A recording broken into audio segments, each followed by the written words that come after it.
¿Cómo están? Les doy la bienvenida por haberse conectado, haberle dado clic a esa miniatura, ese video en YouTube para estar reunidos una vez más aquí en este programa llamado Cine Quiero Perderme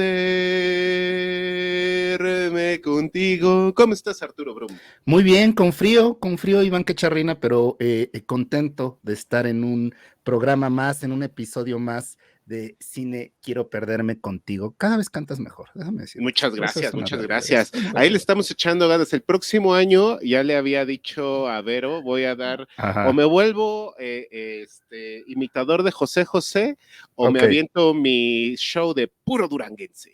Oye, pero ¿serías imitador de José José en qué sentido? O sea, en el sentido del cantante, Puros covers, ¿verdad? porque mira, O en la vida de José José. Porque yo creo que soy imitador en la vida de José José. O sea, güey, tú imitas a José José en la vida, yo nomás lo ah, canto, man. bueno. Entonces Bueno. ahí, mira, se juntan las Mira, cosas, podemos Arturo hacer Brum. match. Podemos hacer match.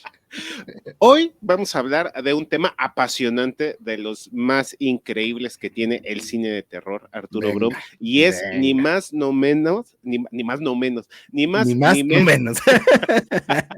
que la historia, Arturo Ajá. Brum, del slasher. Wow, del Vamos a slasher. comenzar con la historia del slasher. Ahí te va. A ver, venga. Las películas slasher son como un sándwich bien hecho. Tienen muchas capas, algunas suaves, otras crujientes, pero juntas se convierten en toda una experiencia sensorial que vale la pena repetir.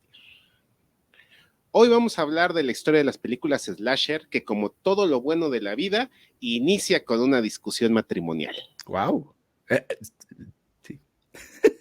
Aunque en un rato vamos a hablar de las raíces del género, el slasher como concepto cinematográfico se le atribuye a una película, Halloween, cuya idea original viene del productor independiente Irving Yablans. Así es. Irving Yablans vivía frustrado porque había trabajado muchos años en la Warner Brothers, pero no había ascendido en su carrera. Su esposa Diana trabajaba con él, por lo que escuchaba constantemente sus quejas profesionales. Y aunque ella creía en su potencial, un día ya no se aguantó y cuando escuchaba sus lamentos le dijo, "Ay, si sabes tanto de cómo hacer películas, ¿por qué no haces una?" Y así lo hizo este Irving. Ajá. La Ajá. película que consiguió producir la hizo con $300,000 de su época. Y con el transcurrir de los años ha superado ya los $70 millones solo de proyecciones en cine. Es decir, la franquicia vale mucho más al día de hoy. Hoy vamos a analizar todas estas cosas. ¿Qué hizo que Halloween fuera un éxito tan grande?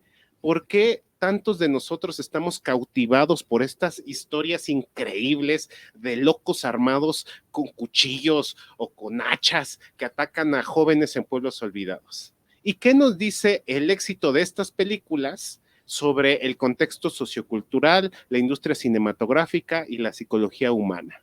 Hoy Uy. vamos a descubrirlo en este podcast donde analizaremos la historia de las películas slasher, Arturo Brum. Comenzamos a hablar de Wow, qué slasher. buen tema, oye, qué buen tema, porque además, como tú bien dices, tiene diferentes capas.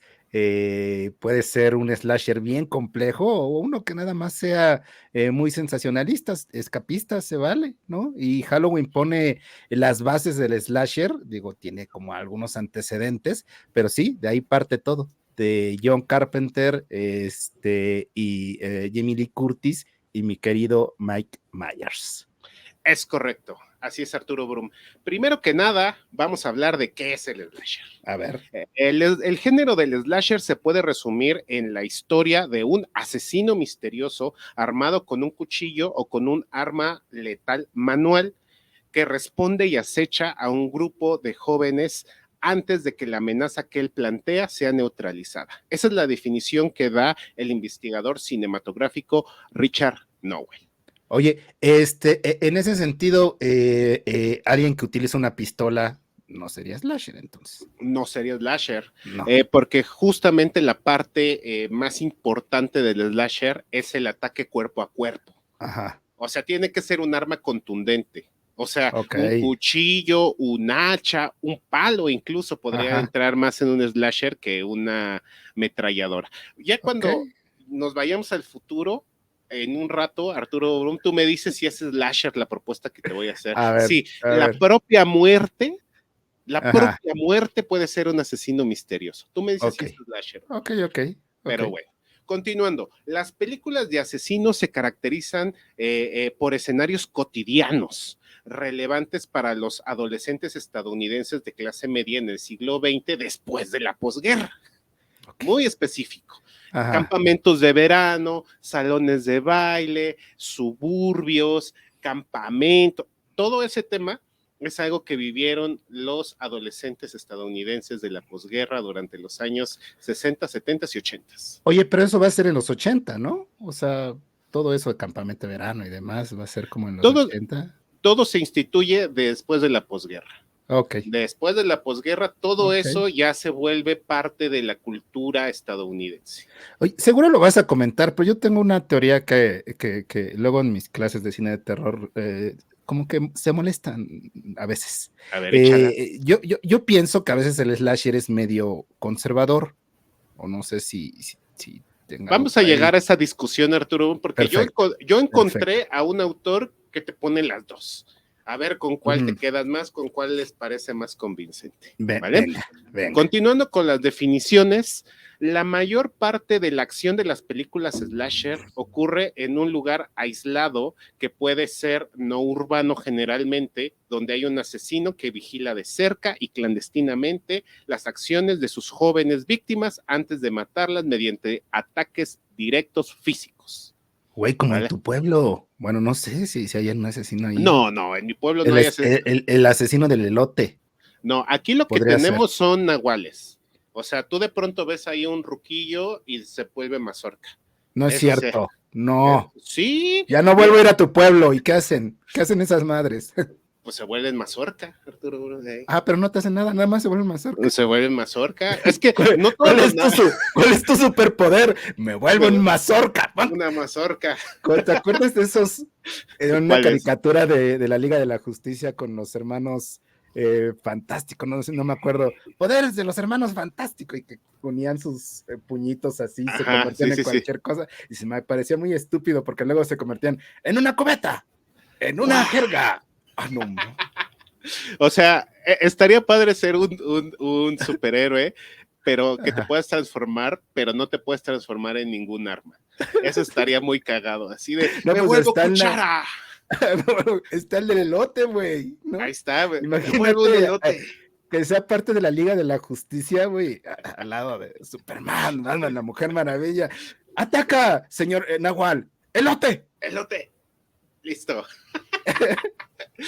Pues sí, pero bueno, aquí en mi pueblo no hay asesinos en serie, pero hay nahuales y hay ovnis. Okay. Hay ovnis en el Popocatépetl. ¿Has visto pero bueno, ovnis?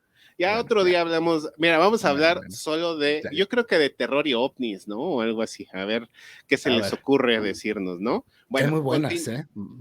Continuando. Mientras se observa a las jóvenes víctimas desde la periferia, las víctimas que son adolescentes cachondos, hacen actividades recreativas que van desde el cachondeo casual, también cochan un poquito, puede haber consumo de drogas. Perdón, es que dices actividades creativas desde el cachondeo casual Oye, qué rica palabra es el cachondeo, ¿no? Imagínate, lineamientos del campamento de verano, cachondeo casual. No cachondear. No cachondear. Oye, hay una imagen de eso en una iglesia que ponen no noviar en la iglesia. Sí, las he visto. Sí, ¿no? Bueno, pues eso. Bueno, pues aquí sí pasa, ¿no? Debería poner en la iglesia también no pasar niños. Ya, qué mal chiste, perdón. No, ¿cuál chiste? No lo hagan, cabrones. Bueno, pero en general se trata de adolescentes que no tienen una supervisión paterna. Es decir, generalmente están solitos, están en una cabaña, hacen el acto amatorio de forma irresponsable. Y también hay muchos... ¿Qué juventud? ¿Qué juventud? Así es, ya escarriadísimo. No. Hay muchas bromas y generalmente son bromas jumpscare. O sea, y son de mal gusto, ¿no? Así que van Ajá. pasando y asustan a las muchachas, o se ponen máscaras. Pero a ver, si son de mal gusto, Ajá. ¿son de mal gusto? ¿Crees que son bromas de mal gusto? O sea, Pues es que va a depender de la película que tú veas, ok. pero, o sea, generalmente se trata de asustarte haciendo payasadas, en Ok, general, ¿no? ok, ok, Según ok. este mismo investigador, Richard Nowell, estos elementos se hacen que el slasher tenga una estructura ya muy definida, que son 3 partes y 7 puntos. La primera parte es un desencadenante, que ahí donde vemos que le ocurre un evento traumático al asesino, que luego lo vuelve ya un homicida serial, O sea, como un trauma del pasado, un ¿no? trauma del pasado, el Porque desencadenante. en ese sentido, el slasher podemos hablar como metafóricamente que aborda un miedo colectivo de esa época que son los asesinos seriales, ¿no? Sí, sí, de hecho Ajá, y que son impulsados por un trauma ajá, que los vuelve como asesinos de esa naturaleza. ok, El ok. segundo punto es la amenaza, es decir, el asesino deambula, pero de pronto encuentra a unos jóvenes y dice, a estos jóvenes los voy a acechar y desvivir. Ok. Después de ahí viene la segunda parte, que es la disrupción. Y ahí Ujú, vamos a ver la tercera parte, que es el ocio. Ahí vamos a ver cómo los jóvenes son recreativos, están cotorreando. Generalmente son jóvenes, pues cotorros, ¿no? Como mm, cool, ¿no? mm. Que son, Los populares, que son ¿no? O los sea, los populares. populares, Ajá, sí. que son medio bullies, que son que les gusta andar caldeando ahí, Ajá, ajá. etcétera. Bonito. Déjame preguntarte algo. Tú y yo fuimos a la universidad juntos, mi querido Iván. Sí, dime, Arturo. ¿Nosotros hubiéramos sido de ese grupo? Sí, sí, cómo no. Perfecto, perfecto. Sí, sí, sí, confirmo. Ok, Luego de éramos los ahí, populares, sí. claro, claro, los populares todo el tiempo hablando de cine, por supuesto. Ok. Cuarto punto es el acecho. Ahí ya vemos que el personaje misterioso o el otro Ajá. empieza ya a acercarse cada vez más a los jóvenes. Ya se escuchan ruidos, ya se ven sombras, incluso se puede ver al asesino, pero los jóvenes no procesan al asesino. O sea, lo Ujú. ven y dicen, ah, pues ahí está un loquito, ¿no? Y punto. Es Pero el vagabundo de siempre. ahí, sí, ahí hay un loquito, ahí está. Ajá. Sí, Pero sí, ya sí. luego viene el quinto punto, que ya es cuando empiezan las desvivisiones. Ujú. Y el otro o el asesino misterioso empieza a asesinar a algunos jóvenes y eso genera pánico en el grupo, ¿no? Y finalmente, en la tercera parte de esta estructura llega la resolución con el punto 6, que es la confrontación, en Ok, donde ok. hay un personaje en específico que empieza a comprender las motivaciones de el otro o el monstruoso asesino y lo Ujú. desafían, como que comprenden cómo piensa y empiezan a hacer planes para tratar de detenerlo. Y finalmente tenemos la neutralización en el punto 7, que es cuando pueden derrotar a ese otro o a ese asesino que generalmente no muere. O sea, muere, Ok, pero no muere. O sea, ok. muere, pero siempre lo vamos a tener en última instancia saliendo del ataúd o Ajá. abriendo el ojito o Sí, sí, sí, sí. respirando Moviendo así o la mano tendita, tut, ¿no? exactamente. Y te Y quedas. bueno, ¡Ah! Ajá, sí, exactamente. sí, Y sí. este Nowell señala que esta es una estructura, pero que, bueno, en la búsqueda de creatividad, a veces se mueven las cosas, a veces ves una primero, otra después, etcétera, pero Ajá. generalmente las vas a ver en ese orden, ¿no? Entonces, ¿por qué o de dónde viene el slasher? Eh, Moviéndonos un poquito a eso, Stephen King, el famosísimo escritor, Ujú, ujú. señalaba que este tipo de historias son una especie de presión de fobias nacionales.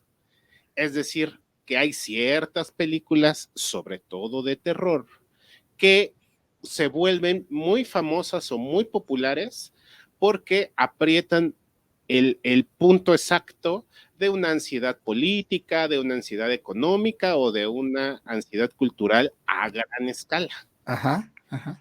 Y bueno, ahora, volviendo a las raíces, ¿de dónde viene o qué onda? Ahí hay otro investigador muy interesante. Todas las fuentes las voy a dejar aquí abajo para que las puedan consultar. Oye, yo no puse las fuentes en el anterior, voy a poner las fuentes, perdón. Ponlas y ahí las ponemos. Ajá. El investigador cinematográfico Sotiris Petridis, me dio risa su nombre, de hecho. ¿Qué? A ver, estás bromeando, no puede ser así. No, sí, porque tiene ascendencia griega. Ah, perdóname, Petridis, perdóname Sotiris mi ignorancia, Petridis. perdóname, Petridis. Él señala que 4 años antes de que Halloween apareciera, hubo 2 películas que podrían considerarse como el inicio del slasher. Una es Black Christmas o Navidades Negras, o no recuerdo cómo Navidad le hayan sangrienta. puesto. Navidad sangrienta. Y La Masacre de Texas. Totalmente. En esas 2 películas, primero en Black Christmas, vemos como unas muchachonas se quedan atrapadas en una casa, en un campus, durante una tormenta de nieve, y empieza a ocurrir todo lo que ya platicamos, ¿no? Y en La Masacre de Texas, vamos a ver también cómo otro grupo de jóvenes se encuentra con el famosísimo Leatherface, ¿no? Quien lleva una máscara hecha con piel humana y tiene una motosierra, y es uno de los otros, de los desvividores seriales más famosos de la historia del cine, ¿no? Y esto es lo que propone Sotiris Petridis. Él dice... yo quiero que sea mi amigo, o sea, sería buenísimo, pero... Ahí mándale Sí. Un correo. Pero que entienda que si vamos a ser amigos, él se puede burlar de mi calvicie y yo indudablemente voy a hacer chistes de su nombre, o sea, es el Sotis. Exacto, algo así. ¿Qué pasó, ¿no? mi Sotis? El Pediris, ¿no? Vente al Pediris, o algo así, no sé. Pero ojalá. Abrazo y felicidades. Un saludo al Sotiris. Y bueno, entonces por esta razón, él propone que, digamos que oficialmente podremos considerar a 1974 como el inicio de los slashers contemporáneos. Sin embargo, Arturo Brum, antes ya había películas que se pueden considerar como pre-slashers, que tienen algunas características, ¿no?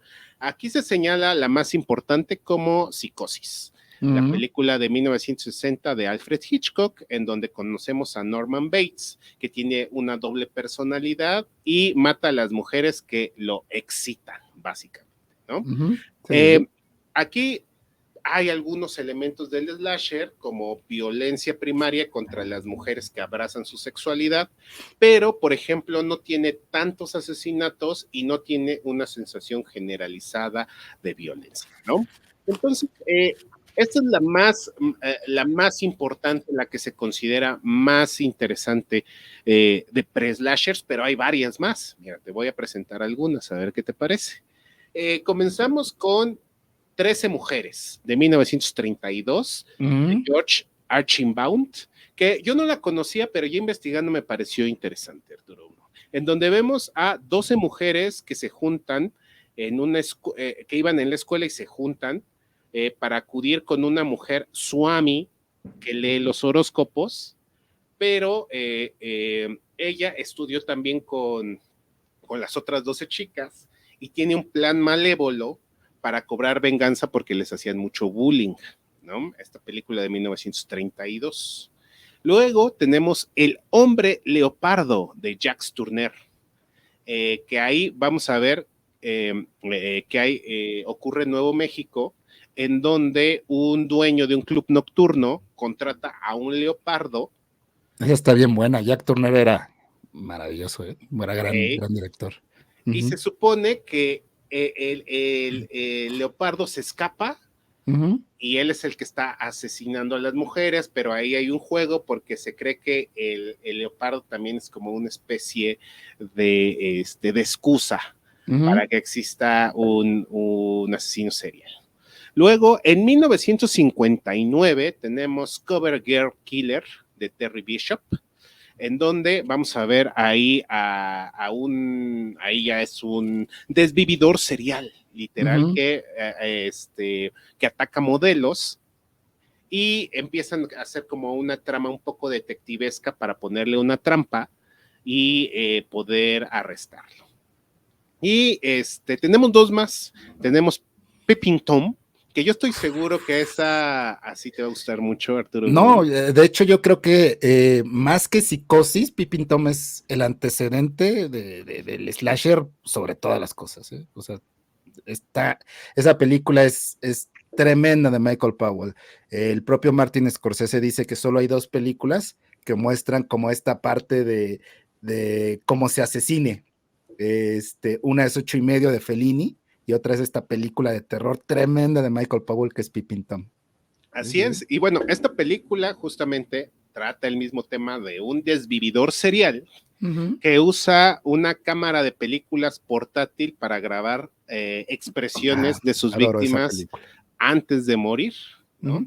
Entonces, aquí, justamente como dices, en su momento causó mucho escándalo, fue cancelado a su manera Michael Powell, pero después fue casi acabó su carrera Michael Powell después de hacer esa película, porque, o sea, criticaba a la industria fílmica, criticaba al espectador, criticaba pues a todo aquel que era boyerista, ¿no? El cine es boyerista por naturaleza, ¿no? Y en esa película te encontrabas con un boyerismo de un asesino, bueno, de un desvividor, perdón. O sea, sí lo decimos intercalado, pero un poquito para que no nos regañe tanto YouTube. Sí, ya sé. Y de repente esa película a todos les causó molestia, pero porque se vieron muchos reflejados ahí desde el punto del voyerismo como tal en el cine de terror, y es una obra maestra. Peeping Tom, que quiere decir mirón, fisgón, o sea, no así literalmente, pero es como una frase inglesa que quiere decir mirón, porque hay una historia de Peeping Tom que era un mirón, me parece que en la época feudal, si no me equivoco, que se llamaba Pippin Tom, y era como un mirón, y por eso se quedó ese juego de palabras.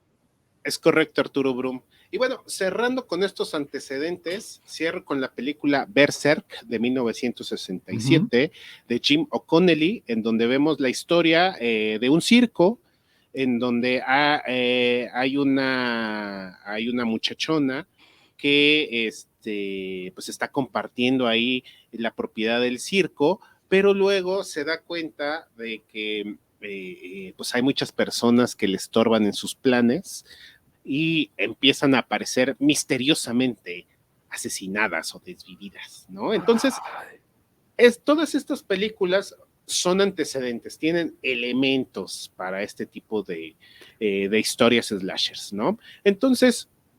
Yo pondría dos más, mi querido Iván. Yo pondría Los ojos sin rostro, de Georges Franju, una película francesa de un cirujano prestigioso que empieza a asesinar mujeres, a secuestrar para reconstruir la cara desfigurada de su hija, ¿no? Ese sería otro. Y otra es la ópera prima de Francis Ford Coppola, que él ha renegado de esta película en muchos sentidos. Se llama Dementia 13, que hizo junto con Roger Corman, que habla también, incluso es como la temática igual que Psicosis, es una película que hicieron en Inglaterra y que Roger Corman más o menos le pidió a Francis Ford Coppola que quería la psicosis, pero que le hiciera británica, ¿no? Y tiene un poco ese estilo. Es una película muy interesante, de Dementia 13, pero Francis Ford Coppola la ha negado y ha dicho, no, yo no la hice. No, sí la hiciste, Francis. No le saques, la hiciste. Es que mancha mi imagen de dandy. Sí, entonces recomendación también de Dementia 13 de Francis Ford Coppola, que creo que también es un antecedente, pero ve como todas estas películas que marcas, fuera de las que mencionaste del cine silente y la del 50 de Jack Turner, son en los 60, güey, cuando hay un cambio tremendo de pasar de lo sobrenatural a cuestiones más terrenales en desvividores seriales que ya estaban reflejando un miedo colectivo de la sociedad, ¿no? Porque ya estaba permeando estos seres. Digo, no porque no existieran antes, sino creo que también la prensa amarillista, sensacionalista, los estaba cubriendo más y estaban vendiendo muchos periódicos acerca de eso, que se hicieron muy populares hasta el mundo hasta el punto, perdón, de que muchos de estos terribles seres, pues se convirtieron en casi famosos, ¿no? Con mucho fandom, lo que se me hace terrible. Terrible. Sí, justamente ahora voy a citar a otro investigador que se llama Matías Klassen, que él Oye, hace... pero puedo decirte como un antecedente de todo esto. Sí, entrale, Arturo Brum. No sé si has escuchado del teatro francés que se llama el Grand Guignol. Sí. Creo que se llama así. El Le Théâtre du Grand Guignol. No sé si lo Guignol. Guignol. Gracias.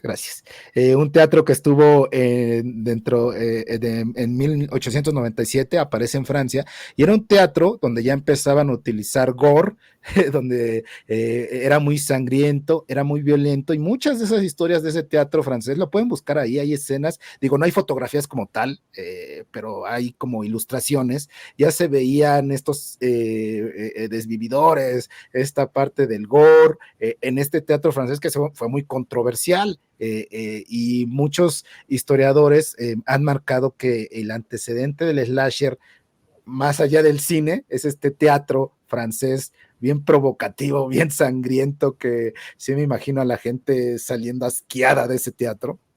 Y hay varias crónicas que decían, hay que cancelar ese tipo de teatro, ¿cómo que nos están pasando, cómo le cortan la mano a alguien? ¿Cómo nos están pasando que hay un desvividor que está matando y matando y matando y matando?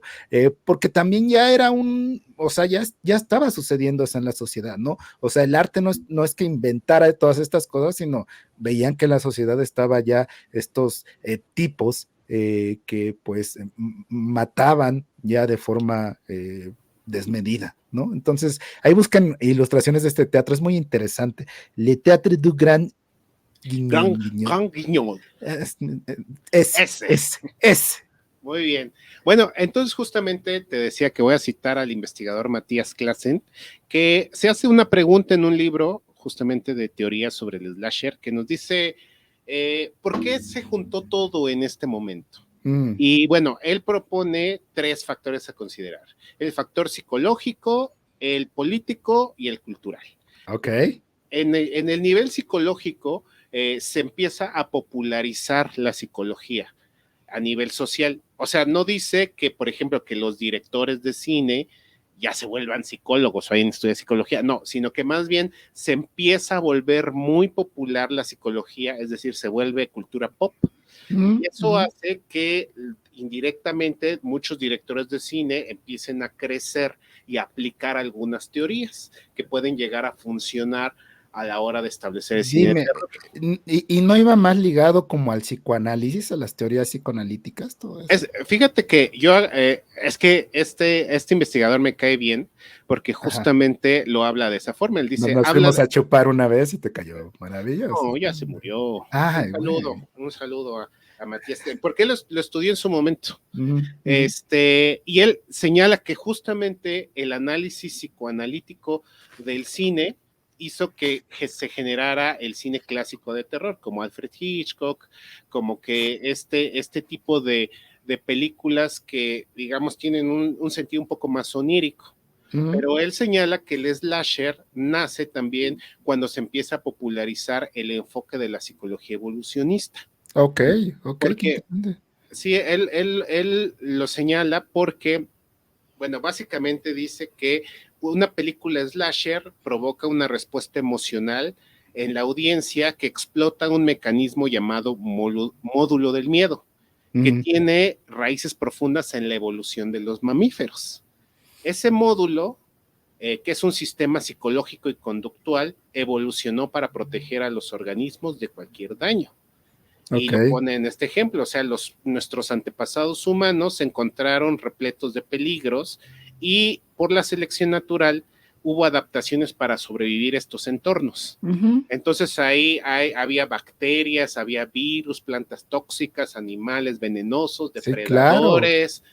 Y él lo señala que lo que más generaba tensión a esos humanos de la antigüedad eran otros humanos hostiles. ¡Wow! ¿En serio? Ajá, o sea que Porque eso, ven qué interesante. O sea, sí entiendo esta parte, el miedo como una parte de la naturaleza humana que es muy necesario porque a partir del miedo nos protegemos, ¿no? O sea, en la antigüedad el miedo hacía que se protegieran de los mamuts o hicieran armas para atacar a los mamuts y poder incluso comer, ¿no? O el miedo nos ha enseñado a evolucionar, pero no sabía esta parte de que desde entonces ya había un miedo hacia la otra persona.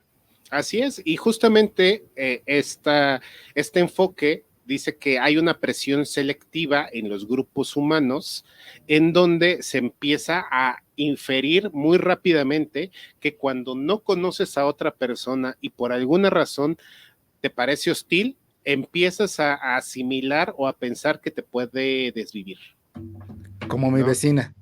Mi vecina. Sí, Exactamente, sí. exactamente. Entonces, Ya tendrá es 70 años, pero no confío en ella. No confío en ella. aguas, aguas, y un día te dice, te hice este pastelito, Arturo, No, cómetelo, el otro día cuando tenía carro, dejé mi carro ahí enfrente de su casa, de su cuchitril, tantito. dices. Ajá.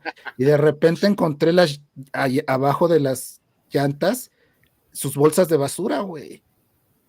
¡Órale, qué Y loco! sí, y las quité y las puse ahí tantito y la señora salió y me dijo, no quiero tener problemas contigo. Y yo, uy, o sea, y Ahora, estoy seguro que lo que tú dices, es slasher la señora. No es cierto, no, no es cierto, pero pero casi, es que fíjate que qué buen ejemplo pusiste, ¿eh? Porque justamente ahí te va, los pedos de vecino que seguro tiene todo el mundo, ¿no? así es, pero fíjate, esto es lo que dice este autor. Norman Bates, Mm, Michael Myers, Jason Voorhees, Leatherface, Freddy Krueger, Candyman, Ghostface, Jigsaw.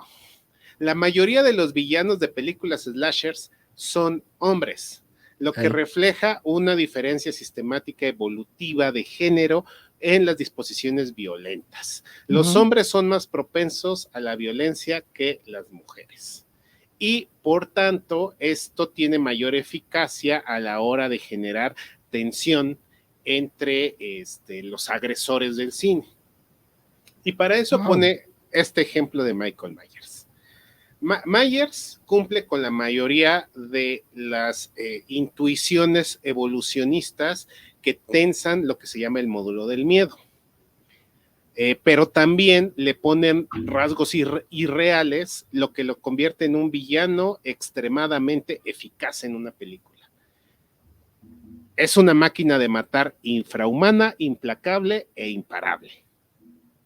Las Mm. probabilidades de encontrarse con alguien como Michael Myers en el mundo real son prácticamente nulas o muy, muy escasas, pero esta figura cinematográfica mantiene la atención de los espectadores por la forma en que se conecta con los mecanismos de defensa evolutivos. Ujú.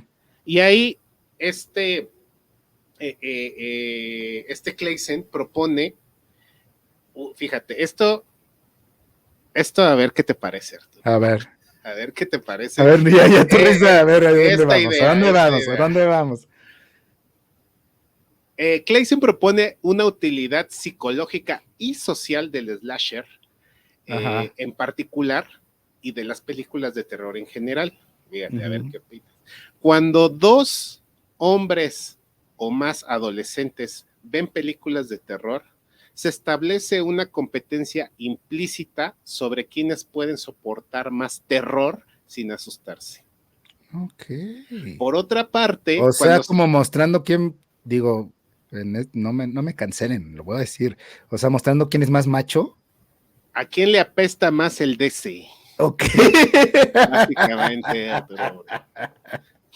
Lo digo así para que Ok. no, pero también cuando se trata de una pareja, hombre y mujer, o en general dos personas que se atraigan, el terror genera tensiones donde el hombre o la persona masculina tiende a desarrollar un instinto protector y Ujú. las mujeres o las personas femeninas a ser protegidas.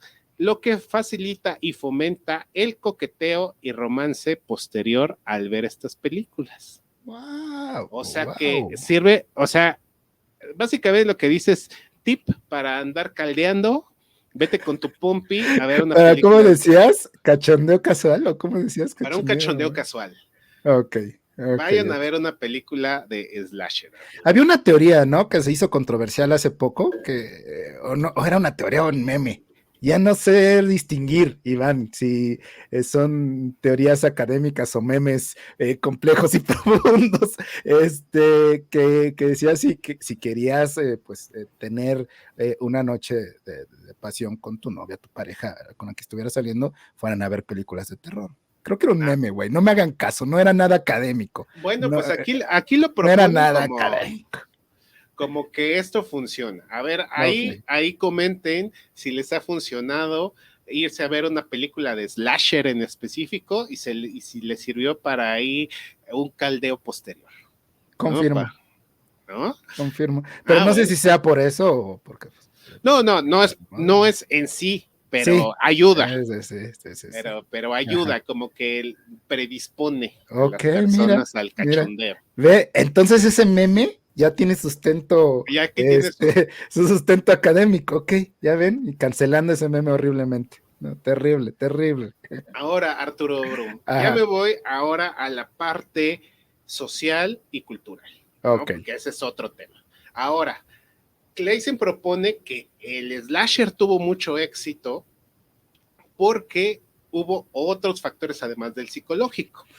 El primero es que hubo un cambio en la industria del cine muy fuerte que favoreció la creación de crew de producción o grupos de producción independientes Sí, y muy arriesgados. sí.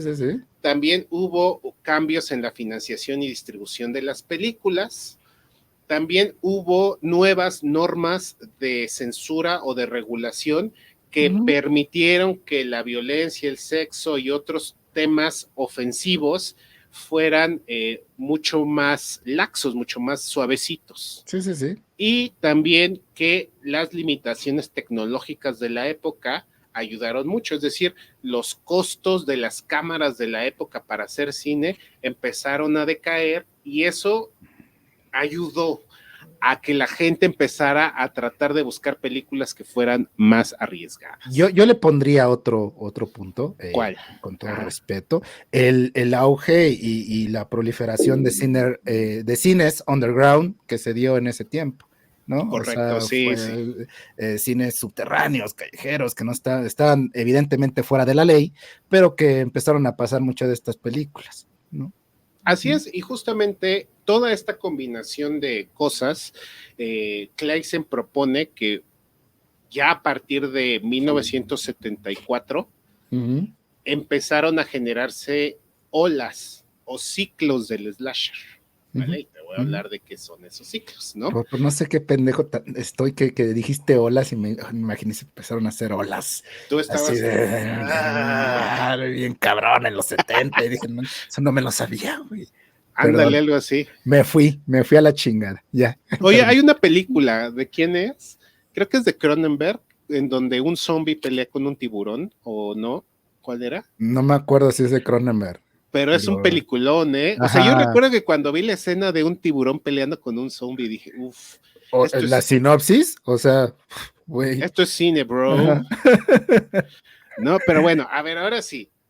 Decía que el primer ciclo abarcó de 1978 a 1981 y ahí se destaca Halloween y Viernes 13. Ujú, Y ujú. aquí ya voy a continuar con la historia con la que arrancamos aquí, que es la historia de Halloween. Déjame antes comentarte algo de Halloween, Sí, que quizá lo comentes. Tú mencionabas antes a Black Christmas, esta película sí, buenísima, canadiense, por cierto, dirigida por Bob Clare, está buenísima.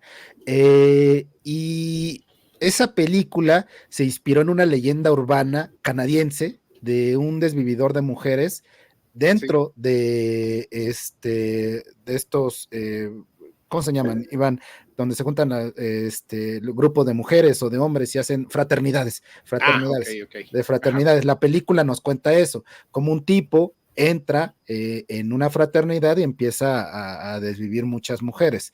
Eso nos cuenta Black Christmas, y está basado en una leyenda popular canadiense acerca de eso. Empieza la película con un plano subjetivo, es decir, como los ojos del asesino, un plano abierto, y vemos cómo entra a la casa. Pero lo que tiene esa película son chicas universitarias, chicas con libertad sexual, chicas que están incluso hablando del aborto. O sea, tiene un discurso, a mí Black Christmas, adelantadísimo a su época, cabrón, muy adelantadísimo. Y esa película que se basaba, perdón, era en una leyenda de asesino de niñeras. Ajá. La va a retomar Carpenter, e incluso Carpenter le escribió a Bob Clark para que le contara un poco esa leyenda, porque si ves Halloween trata de eso, de un desvividor de niñeras. Entonces, incluso si ustedes, y los invito a hacer este ejercicio, no es plagio, para nada, no lo encuentro así, pero el inicio de Black Christmas es igualito al inicio de Halloween. Una cámara subjetiva, entra alguien a una casa y bueno, desvive a una mujer, en este caso, pues a su hermana, que es un pequeño, bueno, un niño de Mike Myers. Entonces me hace muy interesante, y nada más como un facto, antes de que se estrenara, porque se estrena Halloween en el 76, ¿no? En el 78, creo. 78. 78. Se iba a estrenar Black Christmas en Estados Unidos. Evidentemente se estrenó en Canadá, pero no llegó a estrenos de salas de cine. Iban por el tema. El tema era un tipo que entraba a fraternidades de mujeres, y en ese momento, ¿qué crees que estaba pasando en Estados Unidos? Había alguien que estaba entrando a fraternidades de mujeres y matando a muchas. Estoy diciendo Ted Bundy.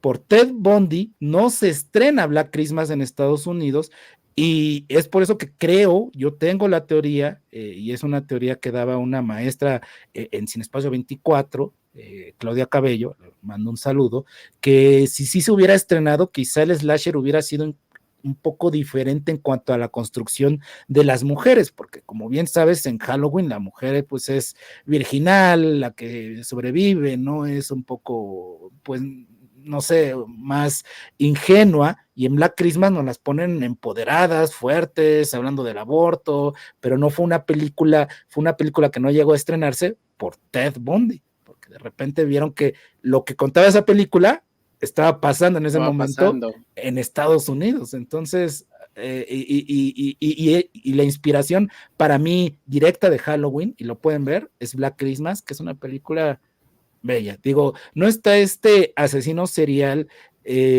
con máscara, con arma punzocortante, que sí podemos ver, que saldría un poco del slasher básico, ¿no? De las características, pero que ahí está el slasher, y hubiera sido muy interesante ver cómo seguían con esa teoría, o bueno, con esa, más bien con esos arcos dramáticos de lo femenino, hubiera sido muy interesante. Sí, oye, qué buen facto te acabas de echar, Arturo Brum. Tremendo facto del contexto que estaba ocurriendo en ese momento. Y sí, justamente te iba a comentar un poco acerca de lo del tema de las niñeras, pero también se va por otro lado, fíjate. Como decía, el productor Irving Yablans produjo la primera película de John Carpenter, The Sitges, que fue un fracaso tremendo en su momento, pero eso les ayudó a reunir al equipo de producción que posteriormente ya trabajaría en Halloween. En su búsqueda de encontrar historias, Yablans le propuso a Carpenter, ¿por qué no hacer una película sobre niñeras que son aterrorizadas en una sola noche? ¿Por qué no hacerla en Halloween, la noche más aterradora del año? Carpenter en su momento le pareció una tremenda estupidez, pero Yablans lo convenció. Está bien estúpido lo que estás diciendo. Está bien, porque Yablans le dijo, es que ya tengo el dinero para hacerla, entonces necesito que te pongas para grabarla. Y eso lo convenció, y ya empezó a generar pues todo lo demás. Pero lo que estaba pasando es que Yablans no tenía dinero, no tenía nada. Entonces empezó a perseguir a Mustafa Akkad, quien era un experimentado inversor cinematográfico, pero él no tenía ningún interés en producir la película porque pensaba que era nada más de unos hippies locos. Jablans, él recuerda. Sí me imagino el productor viendo esto. Esto es de jiperías. ¿Cómo es la frase del meme de Brad Pitt en Fucking en hippies, Érase? motherfuckers. Exacto. Así estaba en su carro y dijo, fucking hippies, motherfuckers. Y pero Jablans, ese fue su gran acierto en la vida, al parecer. Apeló a su orgullo y le dijo que seguramente no tenía intención de producirlas porque no tenía el dinero suficiente para hacerlo. Ándale. Entonces, ahí está el punto, Iván. ¿Tú quieres que alguien haga algo? Pícale el orgullo. Pícale el orgullo, ¿no? Cada vez que yo no quiero hacer nada, Iván Quecha me dice, es que eres un huevón y no sabes. No sabes. Sí, carnal, así. Sí. Bueno, pues así le aplicó el Mustafa. No. Órale, que le da los 300,000 que estaba pidiendo. Que para él, para acá era lo que traía en la bolsa. Ajá. O sea, él era ya un productor muy grande. Él financió la película defendiendo su honor y también cambió para siempre la historia del cine de terror. Güey, la historia de la humanidad está plagada de cuando le picas el ego a alguien. O sea, cuando le picas el ego a alguien, ahí están los cambios de la humanidad. Estoy seguro que la Revolución Francesa fue porque le picaron el ego a alguien. Dijeron, ¿a que no haces una revolución? ¿A que no cambias todo? ¿A que no tiras el... ¿A que no sabes al rey? ¿Quieres ver que sí? Bueno, y así, ¿no? Bueno, pues entonces, así fue como cambió la historia. Akat, continuó siendo un gran productor cinematográfico hasta que murió en el año 2005 con su hija Rima en un atentado terrorista en Amán, Jordania. Dios. Sí, tuvo una muerte muy loca, murió con otras 80 personas en el año 2005. Qué horrible, qué horrible. Ahora, continuando con el primer ciclo, la mayoría de los académicos consideran que este ciclo fue una reacción conservadora, como decías, contra los movimientos de empoderamiento sexual que tuvieron lugar a finales de los 60s y principios de los 70s. Incluso se llegó a acuñar el concepto de la última chica. Que lo acuña la investigadora cinematográfica Carol Clover. Gran investigadora. Sí, donde señala que las mujeres que son sexualmente castas, ingeniosas, perseverantes y violentas cuando es necesario, son las que sobreviven a los ataques de estos otros o desvividores seriales. Ahí está mi punto, perdón, de que tiene algo conservador. Yo no digo que tenga así como que sea todo conservador. Me encanta el slasher. No me malinterpreten, doy clases de eso. O sea, vivo de eso. Pero sí tiene algo, güey. Incluso lo dice el propio Wes Craven en Scream, ¿no? O sea, ironiza acerca de eso. La mujer que va a sobrevivir es la virginal. Y hay un toque un tanto, creo que conservador al respecto, aunque todos los directores lo han negado, yo sí le veo como esos toques, pero bueno. Es que fíjate, justamente pequeños abismos. Ajá. Ahí es donde te tengo la otra interpretación. A ver. Hay un investigador llamado Pat Gill que señala que puede interpretarse contextualmente a las películas como, en lugar de ser como castigo conservador, más bien un cambio en la vida familiar estadounidense. Te digo que dice este muchachón. En las películas de slasher, los papás generalmente están ausentes debido a sus obligaciones, a menudo en el trabajo o en la casa. Y sus hijos adolescentes se les imponen muy pocos límites y deben valerse por sí mismos, no tanto porque no quisieran la atención familiar, sino que no la tienen por los cambios de la sociedad. Entonces... no lo sé, Rick. Me da más sentido la anterior. Bueno, perdón. Okay. Ahora termino la idea, ¿no? Esto hace que los adolescentes deban valerse por sí mismos cuando se enfrentan al peligro, lo que convertiría a los slashers, en lugar de ser una película solamente de desvivisiones de adolescentes, una historia de la maduración de los adolescentes a través de eventos traumáticos. ¿Cómo ves, Arturo Ok. Brom? ¿Con qué versión te quedas? Ah, o sea, con la otra, porque la de esta investigadora lo que está culpando es al asesino y a la sociedad. El otro Ajá. está culpando a los padres ausentes, ¿no? Diciendo a los padres que no cuidan a sus hijos y demás. Y es que en el contexto de todas las películas no es que cuiden a sus hijos, o sea, se van de vacaciones como cualquier adolescente normal, o sea, se van a un lugar fuera de su entorno, en casi todas, a pasar un buen día. Y de repente creo que esa teoría es como decirle, ay, es que no debiste dejarlos ir, ¿no? Que se quedaran en su casa, que se quedaran ahí. O sea, no, es como lavarse un tanto las manos y decir, no, el asesino no tiene tanta la culpa. Este, Bueno, entonces, bajo esa perspectiva, Arturo Brom, no hay salida. Si a ti te gusta el slasher, eres conservador. hay algo, hay algo. Yo sé que Pero es que lo primero es eso, Arturo Brom. O sea, hay algo, ok, quizá lo sea un poco, pero me gusta el slasher. Pero sí tiene esta parte de, o sea, el villano y la que sobrevive es virgen, e incluso la que sobrevive no la vemos desnuda, y a todas las que vemos desnuda son las que matan en los slasher, o a los hombres, ¿no? Porque es a los dos. Digo, hay una mayoría, una gran mayoría de mujeres más que hombres, pero está esta parte de que si vemos el cuerpo desnudo de una mujer, pues es seguro y se los garantizo, por lo menos en el slasher de los 70, 80 y 90, que van a morir y la virginal va a sobrevivir. a Entonces, sobrevivir. ¿tú qué opinas? Dime ahí.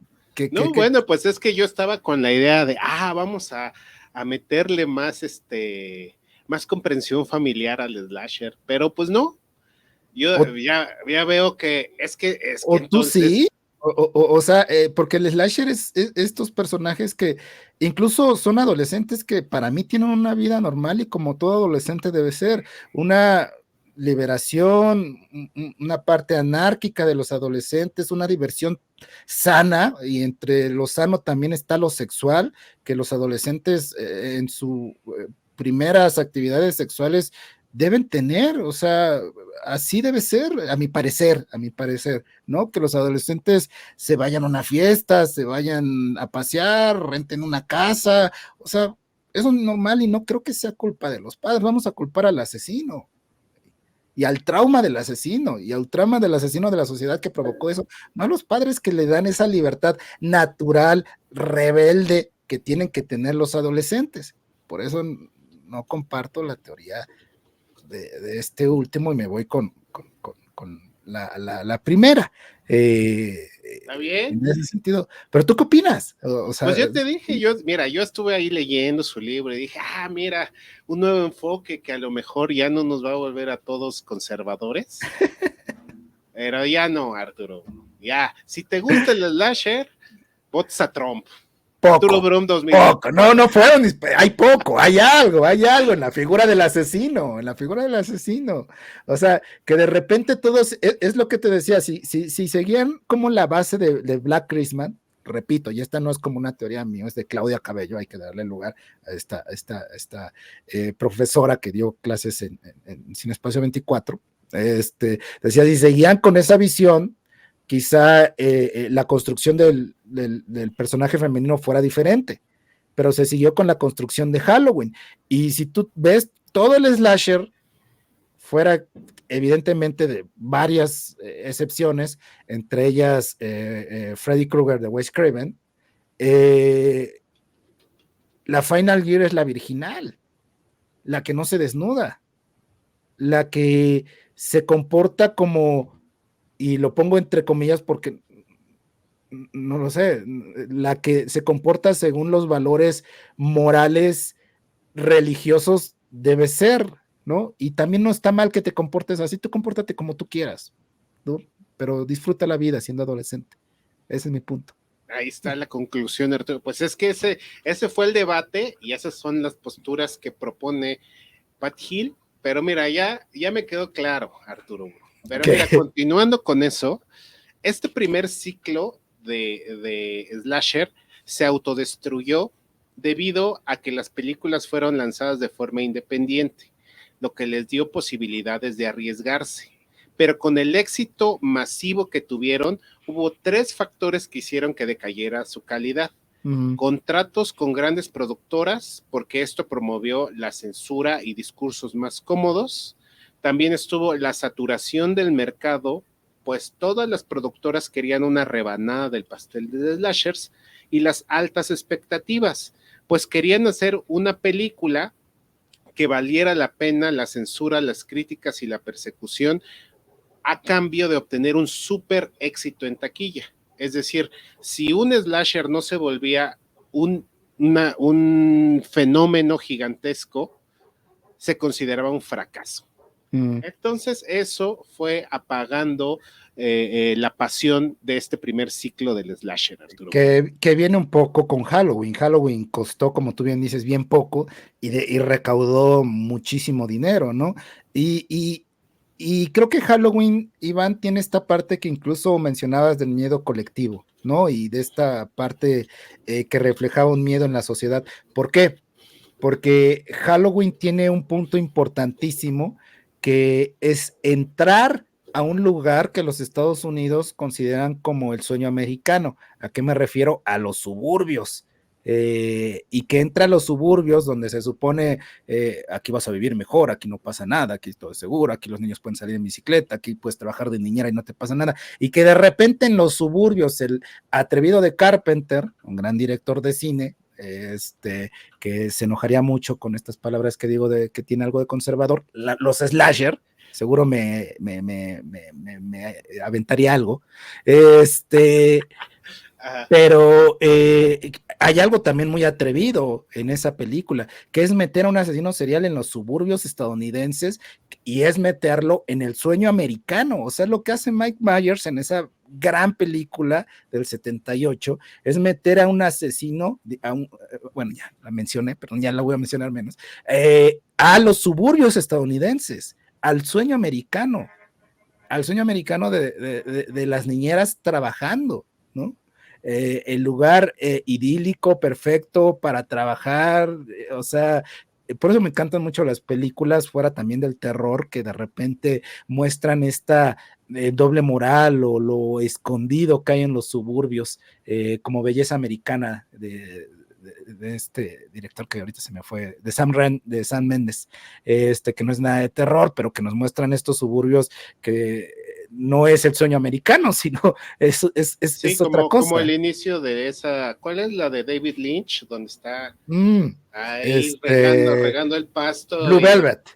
Ajá, y de pronto se mete así en el pastito. Otro ejemplo, y esa sí tiene incluso algo de terror, ¿no? En esa parte. Entonces, me encantan a mí las películas que se meten a los suburbios estadounidenses porque estás afectando como lo que te dice las reglas de Estados Unidos. Compórtate, págate tus impuestos, trabaja, sé un buen hombre y vas a tener tu casa en un suburbio, ¿no? Y de repente vemos estas películas que pues no es así, no están así, no es así. Y es lo que me encanta. Y Halloween, me parece, Carpenter se vio maravillosamente atrevido como una buena película de terror metiéndose a los suburbios, ¿no? Así como si pasara aquí, bueno, no sé, una película en un fraccionamiento quizá de las lomas, que ahí está la idea, chavos. De hecho, ahorita ya que hablemos de las perspectivas, a ver qué sale en el futuro del slasher, Arturo. Ahora voy a ir con el segundo ciclo que proponen, que duró de 1984 a 1989, que fue provocado por el éxito de Pesadilla en la calle del infierno o Nightmare on Elm Street en 1984, pero que a su vez se vio reforzado por la secuela de Viernes 13 y de Halloween. Aquí este autor propone y pregunta, ¿por qué triunfó Pesadilla en la calle del infierno? Y aquí lo que propone es que hay una introducción mucho más explícita de lo paranormal en el núcleo de la narración. Entonces, Pesadilla en la calle del infierno junta el slasher con posesiones demoníacas. Ujú. Y eso le da un giro de tuerca un poquito a este género, ¿no? Que ya se estaba agotando anteriormente. Pero chécate que es pesadilla en Elm Street de el gran Wes Craven. O sea, es un desvividor serial que entra a los sueños de jóvenes y que ahí sí no nos van a presentar porque queda como un tanto inferido que la protagonista no es virgen, que ha tenido ya relaciones, no la vemos desnuda, y lo que tiene esa película creo que de una forma un tanto, y ni tanto, pero soterrada, nos está mostrando la historia de un desvividor que maltrata niños, que abusa de niños, ¿no? Y que se puede ver en esa icónica escena donde la protagonista se está bañando y de repente vemos la mano Uf, de Freddy tremenda escena. Krueger y evidentemente va hacia la parte sexual de esta chica, ¿no? ¿Por qué? Porque Freddy Krueger, y no lo digo yo, lo dijo el actor que lo interpreta, Wes Craven, aunque no lo mencionan en esa primera película, en la segunda parte sí, le pidió que lo que él estaba interpretando era a un abusador de menores. O sea, es una película con un trasfondo bien provocador, ¿no? Que lleva los traumas hacia la vida onírica. O sea, vamos, Wes Craven era un filósofo, él estudió filosofía y sabía darle estos toques metafóricos a las películas de terror de una forma bien tremenda que no solo es las partes sí sangrientas y demás, sino que tenía de trasfondo cosas bien brillantes, como te digo, esa secuencia que también ya ha sido cancelada por grupos extremistas diciendo, ay, no, qué fea ¿Cuál? escena. ¿Cuál, cuál, Esta cuál? escena que te digo de la mano, Ah, ya, ok. latina. Sí, mira, esta autora, no, este es autor, es Gary Ujú, Heba, ujú. señala cuál es la diferencia entre el primer ciclo y el segundo ciclo. En el primer ciclo, los desvividores seriales no muestran sentimientos, no hay placer, no hay dolor, son máquinas de matar que funcionan más Claro. como motores sin motivaciones que como personajes. Pero lo que aporta Freddy Krueger es que él habla mucho, es seductor, juega con sus víctimas y no tiene máscara, ¿no? Entonces, aquí lo que le atribuyen a esta vuelta, además de eso, es que él ya está muerto desde el principio de la película, lo que lleva a esta película a la parte más demoníaca, Ujú. ¿no? Luego de este gran éxito, el género vuelve a entrar en un letargo, que básicamente se produce por el desinterés, ¿no? O sea, ya hubo historias Como muy repetidas. todo, como Ajá, todo. Ajá, así es. ajá. Ya hubo muchas historias Lo, repetidas. ejemplo de eso lo estamos viendo ahorita con Marvel. ¿Escuchaste Marvel? O sea, ya son repetitivas, ya Ya, repetitivas. Ya estás en decadencia. Ya, por favor, basta, basta, Marvel. así es, Arturo Brum. Y bueno, no hubo muchos aportes porque solo se fueron sacando secuelas y secuelas y secuelas con baja calidad, sin nada novedoso que aportar. Ujú, ujú. Hasta Y aún que, así, están bien padres. Y aún así, ándale, luego de ahí sigue el tercer ciclo que inicia con Scream en 1996, que se conoce como el ciclo autorreferencial. Aquí los directores de este subgénero alcanzaron un alto nivel de autoconciencia, lo que puso en primer plano las reglas básicas y clásicas del slasher y empezaron a romperlas y superarlas a través de la burla, la parodia o la ironía. ujú. Aquí se empieza a hacer esto de la burla, la parodia y la ironía, sobre todo con el tema, como ya platicamos, del conservadurismo, de, de no tener elementos o asesinos que tengan motivaciones, sino que sean solo máquinas de matar. Y aquí en este ciclo referencial tiene otras estructuras. Tienden a volverse más como novelas policíacas, en donde se van como construyendo acertijos que se van resolviendo, etcétera, etcétera. Y los asesinos Aquí sí tienen un porqué, pero se revela prácticamente al final de la película. Lo que acabas de decir, Iván, es una característica de por qué digo que Scream, además de ser un slasher, es un giallo. Porque el giallo es esa característica que tú acabas de mencionar. Algo policíaco, algo de detectivesco, que se soluciona al final y al final conocemos quién es el asesino. Por eso creo que Scream, entre otras cosas, también es un giallo, lo que me parece brillante. Y además de Scream, déjame contarte que pensaba Wes Craven hacer el mejor slasher de todos los tiempos, y lo hizo, como tú bien dices, con la parodia, con la ironía y con guión de Kevin Williamson, que en ese momento estaba escribiendo o estaba haciendo una de las series importantes de adolescentes, que es Dawson Creek. Y quien se mete con Dawson Creek se mete conmigo, así que no critiquen Dawson Creek. Bueno, bueno. Porque yo crecí con Dawson Creek, ¿sí? Entonces, aguas. Muy bien. Y que escribiera Dawson Creek, si ves, también tiene esta parte de Scream de ser una película de adolescentes, o sea, y lo tiene basado también como mucho Dawson Creek. Entonces ahí está, para que los critiquen Dawson Creek. Sin Dawson Creek no hay Scream, chavos. Entonces, nos vemos en el Metro Hidalgo si alguien quiere. Sí, abajo del reloj, y ahí se arreglan todas las diferencias. Dice. En este ciclo, Arturo Brum también destaca que hubo la película Sé lo que hicieron el verano pasado, y un par de secuelas de Scream, y la película Cherry Falls del año 2000, sí, que están destacadas por las narrativas autoconscientes. Y justo cuando termina este ciclo, comienza el nuevo que propone este autor, que se llama el neo-slasher. Arturo Brum. Que yo lo consideraría, ahorita lo vas a decir, pero yo consideraría desde el neo-slasher, desde Scream, pero bueno. Sí, es que hay pelea. Ya te digo, me leí 3 libritos, y unos dicen que hay 2 ciclos, y unos 3, y otros dije, ay, bueno, ya 4 porque se entiende un poquito más, ¿no? Pero sí, no hay. Y yo soy de los que pelea que empieza desde Scream, el neo-slasher. Que así sería es. Nuevo slasher, ¿no?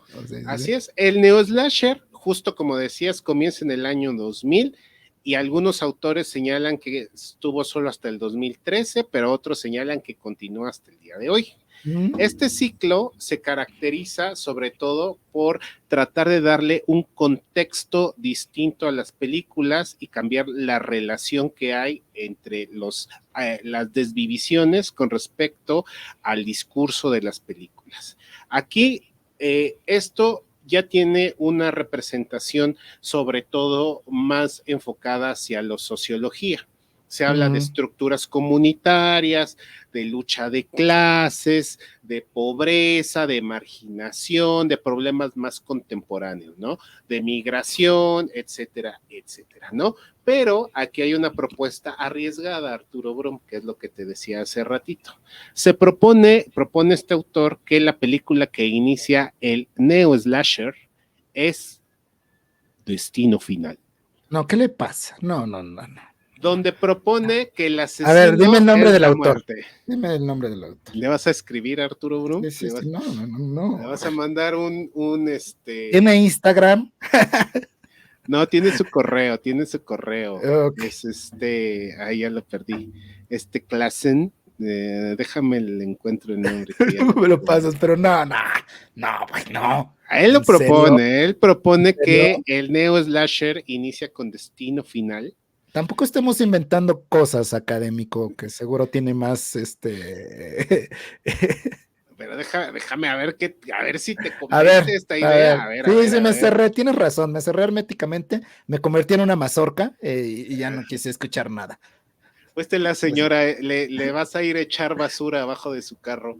Esa señora, en serio, y me ve, y como tiene un perro que se le escapa, siempre está gritando Chester, y el otro día sí salí a mi ventana a imitarla, a gritar Chester. O sea, también soy un hijo de perra, güey, pero es que da coraje. Y lo peor es que mi enemiga es una persona de la tercera edad, o sea, está de la chingada, cancélenme, ya, valgo verga, ok, ya me va a pelear con ella. Y yo he ido por Chester, güey, es lo peor, o sea, he ido por Chester y se lo he llevado, pero ya. Pobre Chester, ni modo, le tocó vivir en una familia tremenda. Pero bueno, a ver, ahí te va lo que dice. Las nuevas representaciones de estas películas se basan, como te decía, más en las estructuras a base de elementos opuestos, ¿no? Que generalmente tiene que ver con pobreza y riqueza, también con marginación, con migración, etcétera, ¿no? Ajá. Pero aquí empieza a destacarse sobre todo una mezcla que va a haber con el concepto del superviviente final, el superviviente final, contra el clásico slasher donde el sobreviviente final pues no tenía, digamos, un liderazgo de inicio. O sea, el liderazgo se va construyendo. Y por esa razón es que este muchacho propone que Destino Final inaugura la etapa de los neo-slasher, porque justamente el superviviente es el que lleva el hilo conductor de estos nuevos asesinatos. Arturo. Y son adolescentes, está esta parte, pero al parecer lo sobrenatural y ser como una película que habla del destino, no sé. Es que yo sabía que iba a generar, porque yo también lo leí y dije, o sea, está arriesgada su propuesta. Tiene algunos elementos, como bien señalas. Ajá. Yo tampoco lo consideraría un slasher así como, pero es que esto. Pero me vi muy cerrado y tiene un punto válido, totalmente. Te digo, me volví mazorca, lo siento. Sí, no acepté otro comentario, me vi terrible. Perdona a este autor, a quien le voy a mandar una carta diciéndole que me perdone. Bueno, porque justamente este neo-slasher tiene un teórico que no vas a creer, Arturo. ¿Quién es? Rob Zombie. Ah, mira, ¿por qué no? Lo voy a creer, o sea, Rob Zombie ha hecho slasher, digo, tiene varias películas sobre Halloween, es correcto. Que se dejó llevar, se dejó ir. Porque él mismo lo dice, fíjate, te lo voy a citar. A ver. Este Rob Zombie afirma que el neo-slasher puede compararse con el reinicio de las películas de Batman, como Batman Begins de 2005. Ajá. Está la mansión Wayne, está Batman, está el traje, también está Alfred, pero la ubicación y las conexiones son completamente diferentes. Ese es el punto que dice Rob Zombie. O sea, ahí están los elementos del slasher, pero vamos a cambiarle la ubicación y las conexiones para que tenga una expresión completamente diferente en la película en comparación a lo que se hizo en el siglo XX. Uh-huh. Y justamente él también refiere la película de Halloween de 2007 como una representación de lo que es el neo-slasher, en donde vemos que la estructura... Ahí hice una cara de así de... Mira, ahí te va. Ajá. La estructura inicial de la película, vemos que la madre es stripper, el padre es alcohólico y está desempleado, y la hermana tiene conductas promiscuas. Ahora, en la siguiente parte de la película, ahora ya pertenecen a la clase media, ¿no? Uh-huh. Entonces ahora la parte del neo-slasher más bien es el vínculo que hay de cómo Michael Myers son los miedos de la pobreza, de la clase obrera, de toda esta parte que llegan a invadir esta nueva clase social de la Edad Media. Bueno, ya el slasher se volvió marxista o qué pedo, o sea, pues ya... es que esta es la propuesta, Arturo Brum. ¿Qué es esto? ¿Qué es esto? Y este autor ya para cerrarte este último ciclo, propone que la mayoría de los neo-slashers son remakes, secuelas o precuelas de películas. Tenemos La Matanza de Texas, Halloween, Pesadilla en la Calle del Infierno, Scream 4, La Cabaña en el Bosque y La Matanza de Texas en 3D. Ok. Y con eso se cierra en este autor, porque te digo que leí otros autores que dijeron, no, sigue el neo-slasher hasta el día de hoy. Mira, yo difiero un tanto, porque creo que sí, es incluso un análisis muy desde el punto de vista de películas hollywoodenses, ¿no? Porque creo que el no slasher bien se puede encontrar no sé si movimiento, corriente, ya lo platicaremos después porque vamos a hacer un programa de eso, dentro de las películas del nuevo extremismo francés, donde vamos a ver slasher con otra forma en cuanto a la construcción de lo femenino en esas películas, ¿no? Entonces creo que de repente pues, se fueron por películas estadounidenses sin ver que en otras partes del mundo estaban haciendo como unas propuestas de slasher que bien pueden entrar en neo slasher sin ser remakes, sin decir que Destino Final lo es, ¿sí me explico? Entonces creo que se vieron como muy es ¿no? Hollywood nada más, ¿no? O sea, Te sentiste muy, muy ampliado. ajá. Ya todo cabe. Sí, sí, Ya sí, cualquier y mamada es no, slasher, no, no, dices. no, no, no.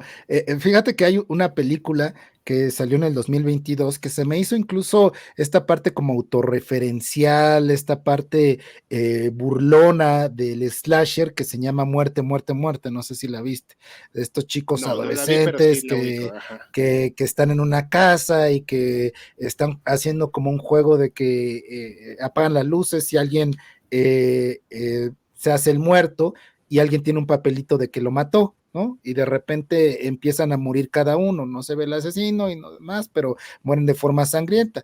Y esa película se estaba burlando incluso del propio slasher, no les voy a contar el final porque creo que es muy buena película, pero esa película sí sería incluso neo slasher y slasher, adolescentes, asesino, pero con una burla, una crítica muy al estilo de lo que hizo Wes Craven.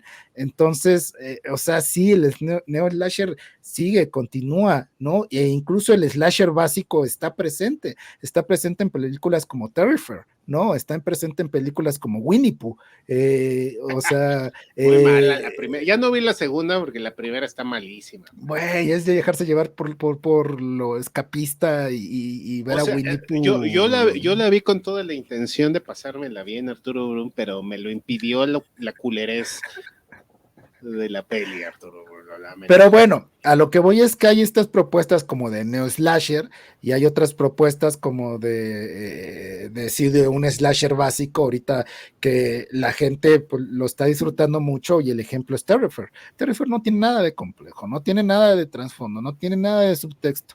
Y aún así está siendo un éxito en taquilla porque también la gente le gusta ver estas formas escapistas sin que les den una parte incluso regañona o los estén adoctrinando en algún sentido y nada más ver sangre y vísceras de una forma catártica, ¿no? O sea, y eso también me parece bueno. En la otra que te digo, muerte a muerte, si hay algo de trasfondo en criticar incluso a la generación Z, a las redes sociales, a todo, y es un slasher. O sea, como tú lo decías bien al principio, me pareció brillante tu introducción, el slasher tiene diferentes capas, ¿no? Podemos encontrar cosas bien basadas, no sé si utilicé bien el Basado. concepto, Sí. basado, o escapista nada más, ¿no? Y es lo bonito del slasher, ¿no? Es lo hermoso de esta cosa.